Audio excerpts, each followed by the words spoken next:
Olá, amante do vinho! Bem-vindo ao Amado Vinho, eu sou o Arthur Amadori e no vídeo de hoje, cava.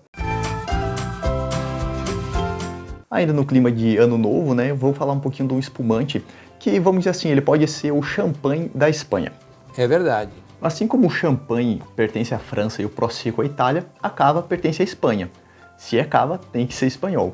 E hoje eu vou falar um pouquinho a respeito do Faustino, vai me ajudar a falar um pouquinho de cava aqui para vocês. Eu já comentei um pouquinho a respeito de espumantes aqui no canal. E é um tipo de vinho que passa por um segundo processo de fermentação que faz com que ele tenha toda essa espuma, todo esse gás carbônico dentro da garrafa. E no caso desse espumante aqui, ele passa pelo segundo processo de fermentação tradicional, ou método Champenois, que é quando a segunda fermentação é feita dentro da garrafa, diferente, por exemplo, do método Charmat, que é feito em grandes tanques de inox. Inclusive, uma curiosidade, né, o método tradicional, também chamado de Champenois, se dá justamente pela região de Champagne, onde ele foi desenvolvido. Uma outra curiosidade também é que é o cava e não a cava, já que a gente está falando do tipo do vinho. Assim como o champanhe também é o champanhe e não a champanhe, já que é o tipo do vinho, o vinho espumante, o champanhe, o cava. O cava ele pode ser tanto branco quanto também rosé, dependendo das uvas que usam na composição.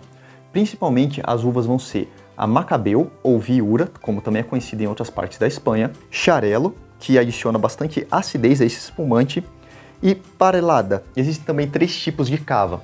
O mais básico deles, que poderia ser considerado estandarte, que tem no mínimo 9 meses de envelhecimento. O reserva, que tem no mínimo 15 meses de envelhecimento, e o Gran Reserva, com no mínimo 30 meses de envelhecimento e indicação da safra. Isso porque geralmente espumantes não têm uma indicação de safra, a não ser que ela seja excepcional. A safra seria o ano que ele foi produzido. Geralmente você tem uma mistura de diferentes safras, diferentes anos, para você conseguir um equilíbrio interessante ali para o seu espumante. Uma outra curiosidade bem legal do cava é que ele é a única denominação de origem da Espanha que não tem um lugar geográfico específico, e sim o tipo do vinho. É pelo fato de ele ser um espumante espanhol, já que ele é feito em várias regiões, como por exemplo Navarra, Catalunha, País Basco, Castilha e León, Extremadura, Rioja, Aragão e Valência. Ou seja, são vários lugares da Espanha que produzem o cava. Então não necessariamente é uma área delimitada. Claro que tem que ser espanhol, mas é muito mais por ser esse espumante feito principalmente de Macabeu, Xarel·lo e Parellada, e também pelo método tradicional. É um espumante que costuma trazer vários tipos de aromas de frutas brancas e tropicais, além de várias flores também, e alguns tipos de aromas como, por exemplo, de fermentados, como pão, o brioche, pãozinho fresco.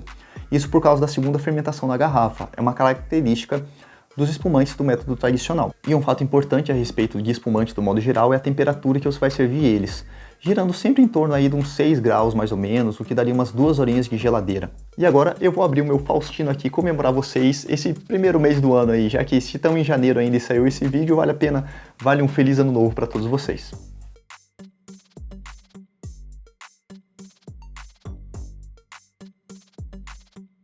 Tem um detalhe bem interessante também aqui na rolha, olha só. Bem parecido com o rótulo aqui do Faustino, vem ele também aqui na proteçãozinha da rolha.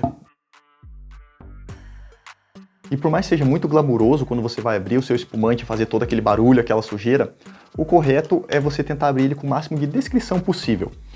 Então, o interessante é você segurar aqui com o polegar e com a sua mão e girando devagarzinho, você vai ver que a própria rolha vai começar a fazer uma força. Então você segura firme aqui. Você pode ir girando devagarzinho a garrafa e voilá! Eu tive um imprevisto e aconteceu uns probleminhas com as minhas taças. Então hoje vai uma taça sem haste, sem pezinho, vai um copinho um tanto maior do que o necessário, né, para tomar um espumante, mas quem não caça com cão, caça com gato, e vamos lá!